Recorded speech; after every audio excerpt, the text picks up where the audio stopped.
युद्ध के मैदान से आ रही इस वक्त की बड़ी खबर सेवर्स्क से। सेवर्स्क मोर्चे पर रूसी सेना ने बड़ा हमला किया है। मिसाइल और आर्टिलरी हमले से दहला है सेवर्स्क। हमले में यूक्रेन के कई सैन्य ठिकाने नष्ट हो गए।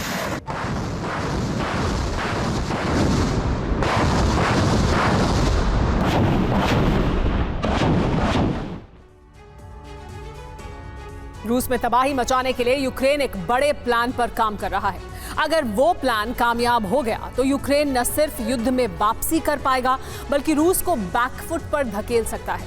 खास बात यह है कि इस प्लान में नेटो देश सबसे बड़े मददगार साबित हो रहे हैं। नेटो के 4 सदस्य देशों से F-16 की खेप यूक्रेन को जल्द मिलने वाली है, जबकि यूक्रेन के पायलट F-16 से रूस में तबाही मचाने के लिए तैयार हैं। पायलट का पहला दस्ता ब्रिटेन से ट्रेनिंग लेकर कीव लौट आया है।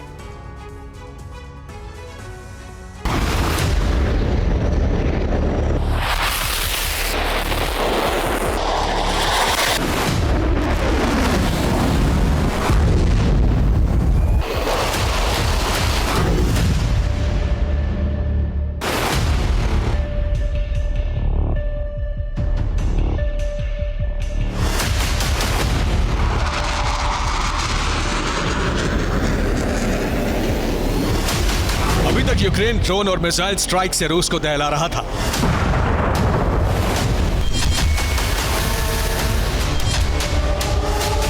लेकिन अब यूक्रेन F-16 फाइटर जेट से रूस में तबाही मचाएगा।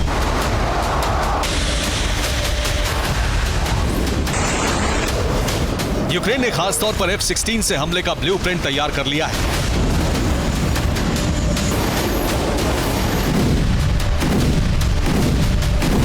यूक्रेन के पायलट F-16 की ट्रेनिंग लेकर लौट आए हैं। बस अब इंतजार है जल्दी F-16 की पहली खेप मिले और फिर रूस में तबाही का ऐसा दौर लाया जाए जिससे पुतिन कभी ना भूल पाए। माना जा रहा है कुछ ही दिनों में F-16 फाइटर जेट भी यूक्रेन को मिलने वाले हैं।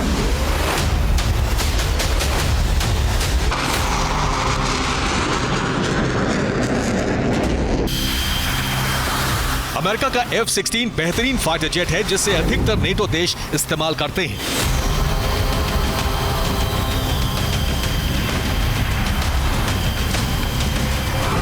अब वही देश यूक्रेन की मदद के लिए F-16 देने जा रहे हैं।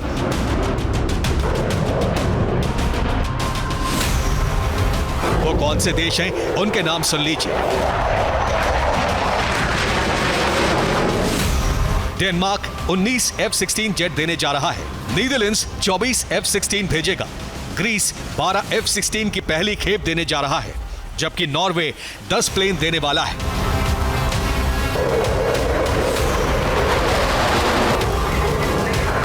पहली खेप में 40 से ज्यादा जेट यूक्रेन को मिलेंगे, जबकि अगले महीने पहली खेप पहुंच सकती है। इस बारे में यूक्रेन के विदेश मंत्री कोलेबा ने जानकारी दी है। हम लगातार कहते रहे हैं कि पश्चिमी देशों के फाइटर जेट अगर यूक्रेन को मिल जाए तो युद्ध की स्थिति बदल सकती है। रूस को खदेड़ने में हम कामयाब हो सकते हैं। अगले महीने के मध्य में F-16 यूक्रेन के आसमान पर उड़ते दिखाई दे सकते हैं, जिनके टारगेट पर रूस होगा। यूक्रेन के विदेश मंत्री दिमित्री कुलेबा को भरोसा है कि नेटो देशों से F-16 की पहली खेप अगले महीने तक मिल जाएगी। इस बीच यूक्रेन के ट्रेन पायलट दस्ता कीव पहुंच गया, जो डेनमार्क और ग्रीस से F-16 उड़ाने की ट्रेनिंग लेकर आया।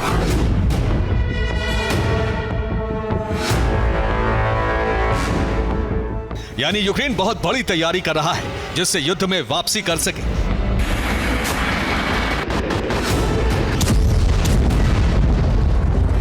वैसे भी यूक्रेन के पास यह आखिरी मौका होगा, क्योंकि F-16 से हमले का प्लान अगर फेल हो जाता है तो यूक्रेन के सरेंडर को फिर कोई नहीं रोक सकता।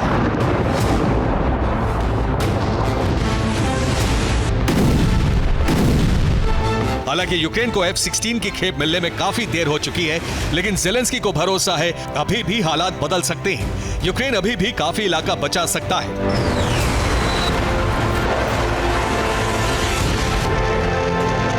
लेकिन रूस इससे भी बड़ी तैयारी करने में जुट गया है। क्रेमलिन को जैसे ही भनक लगी कि यूक्रेन का F-16 पायलट दस्ता पहुंच गया है और F-16 की खेप मिलने वाली है, उसी वक्त पुतिन ने तवेर में एक सीक्रेट बेस और मिसाइल साइट का दौरा किया।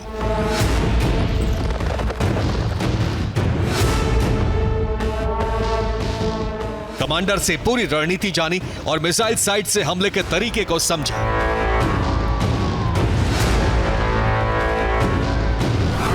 यूक्रेन को अंदेशा है कि रूस तवेर से किसी बड़े हमले की तैयारी में है। तवेर पर एक अंडरग्राउंड मिसाइल साइट भी बनाई गई।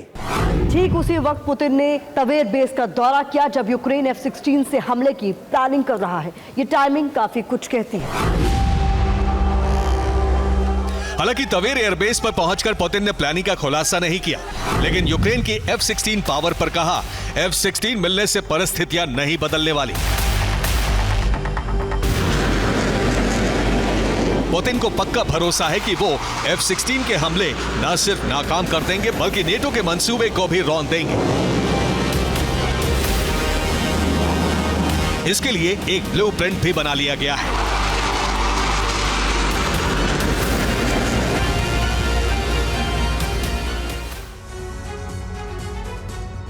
अब पुतिन के उस खुफिया मिशन के बारे में आपको बताते हैं जिसके जरिए खाक हो जाएंगे F-16।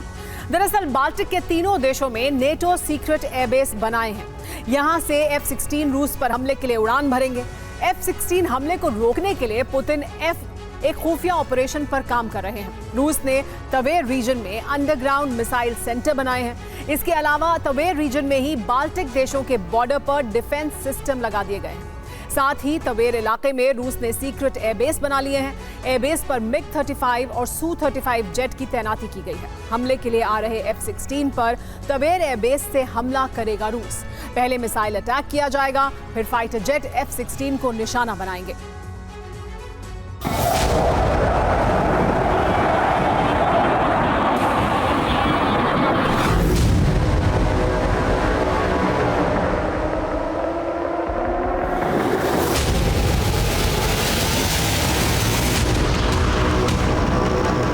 पुतिन F-16 के हमले रोकने की तैयारी कर रहे हैं, लेकिन ये इतना आसान नहीं होने वाला।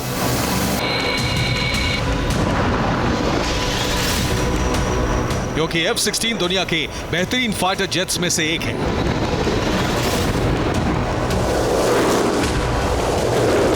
और उतनी ही खास होती है उसे चलाने के लिए पायलट की ट्रेनिंग।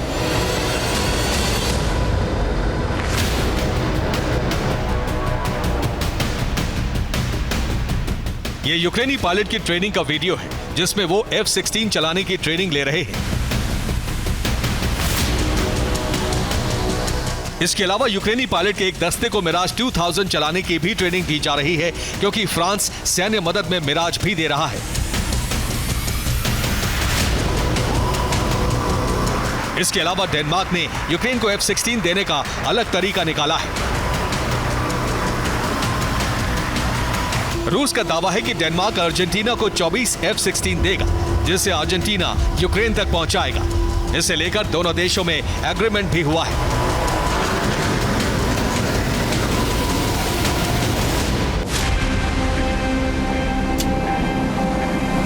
इस बीच फ्रांस के प्रेसिडेंट ने फिर दोहराया है कि नेटो सैनिक युद्ध में उतरेंगे और सबसे पहले फ्रांस अपने सैनिक यूक्रेन भेज रहा है।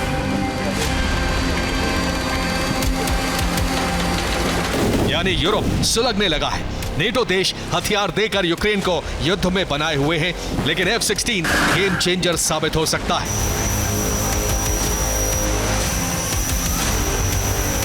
क्योंकि ये 2414 किलोमीटर प्रति घंटे की रफ्तार से 50,000 फीट की ऊंचाई तक जा सकता है। एक बार उड़ान भरकर 4220 किलोमीटर उड़ सकता है। 6 मिसाइलों से लैस होता है जो हवा से हवा में और हवा से जमीन पर हमला करने में सक्षम है। खास बात यह है कि 84 किलोमीटर के दायरे में 20 टारगेट डिटेक्ट कर सकता है और खराब मौसम में भी हमला करने में सक्षम है। अब सवाल उठ रहा है, क्या F-16 का मुकाबला करने के लिए रूस तैयार है? अगर हां, तो यूक्रेन का ये आखिरी अस्त्र भी कबाड़ साबित हो सकता है। Bureau report, TV9 Bharatvarsh. आगे बढ़ने से पहले इस वक्त की युद्ध के मैदान से आ रही बड़ी खबर ईस्टर्न फ्रंटलाइन से। ईस्टर्न फ्रंटलाइन पर रूसी वायुसेना ने हमले किए हैं। Mi-28 हेलीकॉप्टर से की है बारूदी वर्षा। यूक्रेनी सेना के कई मोर्चों पर बड़े हमले किए गए।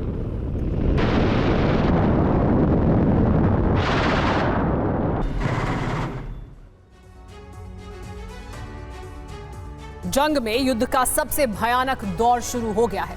दोनों तरफ से वार और पलटवार का विध्वंसक दौर तब शुरू हुआ जब वॉर फ्रंट पर रूस और यूक्रेन के राष्ट्रपति पहुंच गए। इसके बाद पुतिन सेना ने घोषणा कर दी है कि वो पूरे यूक्रेन में 100% ब्लैकआउट करने वाला अभियान शुरू कर चुका है। तो सेना ने अब क्रीमिया के बाद बेलगोरोद को जलाना शुरू कर दिया है। सवाल यह है कि अब जिस तरह की जंग हो रही है उसका अंतिम परिणाम क्या होगा।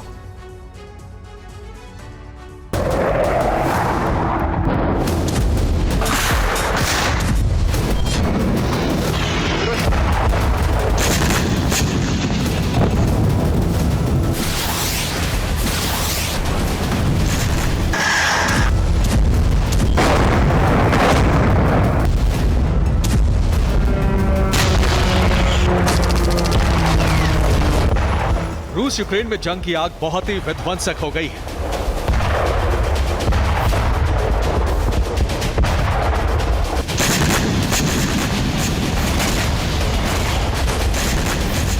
युद्ध भूमि में भयानक वार पलटवार हो रहा है।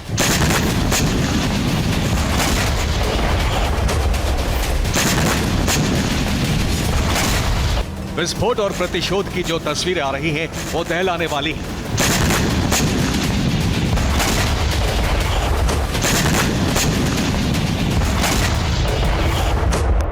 रूस यूक्रेन का अस्तित्व मिटाने पर आमादा हो गया है तो यूक्रेन अपने वजूद के लिए जी जान से जंग लड़ रहा है।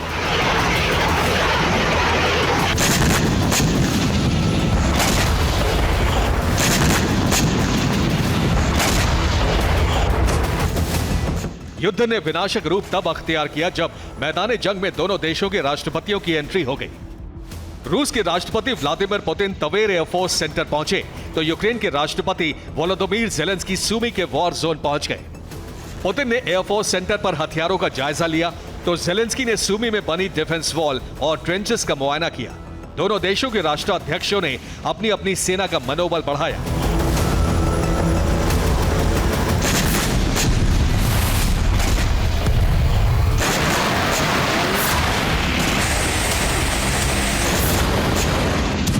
पुतिन और ज़ेलेंस्की के इसी दौरे के बाद युद्ध की अग्नि बहुत भयानक हो गई।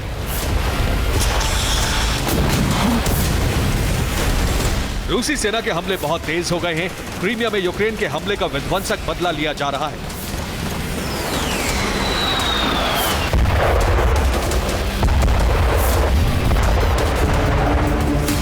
यूक्रेन ने क्रीमिया में विस्फोट कर कई रिहायशी इमारतों को ध्वस्त कर दिया था तो रूस ने खार्किव के रिहायशी इलाके में एक के बाद एक कई धमाके किए।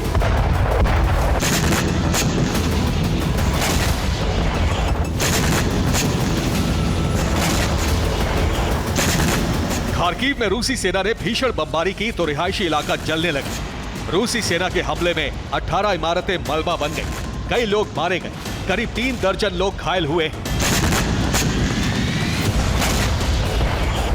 रूस ने खार्किव में जो हमले किए वो 500 किलो के प्रिसिशन गाइडेड बम से किए। यही वजह है कि रिहायशी इलाके में बड़ी तबाही हुई।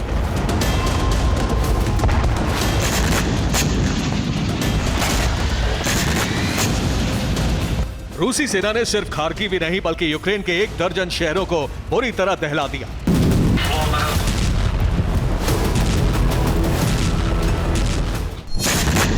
सोलेदर में रूस ने भीषण हमला कर यूक्रेन की आर्टिलरी यूनिट को खत्म कर दिया। डोनेत्स्क में रूसी सेना ने विध्वंसक हमला कर क्रास्नोवे इलाके पर कब्जा कर लिया। ज़ेपोरिज़िया में रूसी फौज ने टैंक से हमला कर यूक्रेन के 2 ठिकाने तबाह कर दिए। ओडेसा में रूस ने Su-24 से विध्वंसक हवाई हमले किए।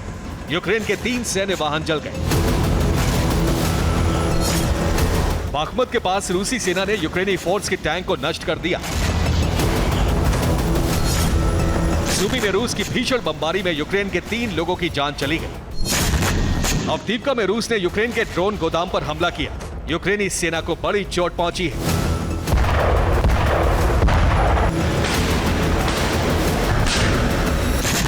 रूसी सेना इस वक्त जो हमले कर रही है उनमें से ज्यादातर हमले यूक्रेन के एनर्जी ठिकानों पर हो रहे हैं। Power station, power grid, gas pipeline, power plant को टारगेट किया जा रहा है। मार्च में रूस ने यूक्रेन के एनर्जी सेक्टर को बहुत बड़ी चोट पहुंचाई है। रूस के हमले में यूक्रेन के 20 पावर स्टेशन जल चुके हैं। यूक्रेन के 9 पावर ग्रिड भी तहस नहस हो चुके हैं।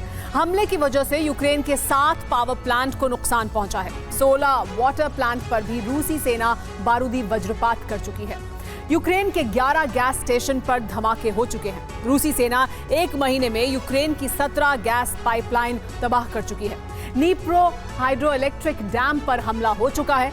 इससे यूक्रेन में जल संकट खड़ा हो गया है। हमले की वजह से 3 ऑयल रिफाइनरी में काम ठप है। रूस के ऑपरेशन एनर्जी की वजह से यूक्रेन में बिजली का उत्पादन 20% कम हो रहा है। पावर स्टेशन, पावर प्लांट और पावर ग्रिड पर हमले की वजह से यूक्रेन के 7 बड़े शहरों में ब्लैकआउट है। यहाँ करीब 60 लाख लोग अंधेरे में रहने को मजबूर हैं। अगर रुपए के लिहाज से देखें तो यूक्रेन के एनर्जी सेक्टर को अब तक करीब 20,778 करोड़ रुपए का नुकसान पहुंच चुका है।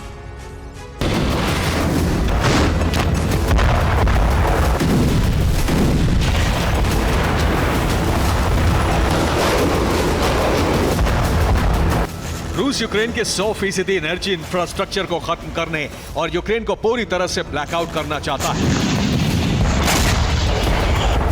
रूसी सेना का यही अगला टारगेट है। इस बात का ऐलान रूस समर्थित ज़ैपोरिज़िया के हेड ने किया है।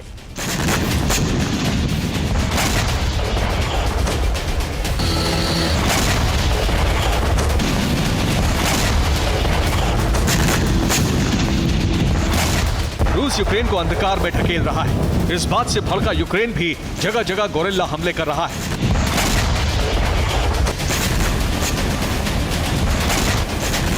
खेरसोन में यूक्रेन ने जेडैम मिसाइल से हमला कर रूस की कमांड पोस्ट को तबाह कर दिया।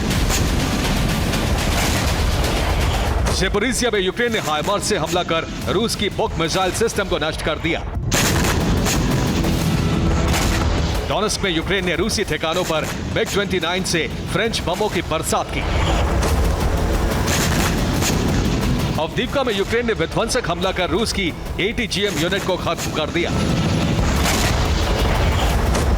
ओडेसा में भी यूक्रेन ने रूस की ऑब्जर्वेशन पोस्ट पर ड्रोन से धावा बोला। रोबोटाइन में यूक्रेन ने रूसी सेना की टुकड़ी पर बारूदी स्ट्राइक की। कई रूसी सैनिकों के मारे जाने की रिपोर्ट है। यूक्रेन ने सिर्फ युद्ध के मैदान में ही नहीं बल्कि रूसी धरती पर भी विध्वंसक हमले किए। बेलगोरोद में यूक्रेन ने 36 ड्रोन दागे। रूसी एयर डिफेंस ने 24 ड्रोन को इंटरसेप्ट कर लिया, लेकिन 12 ड्रोन टारगेट को हिट करने में सफल रहे।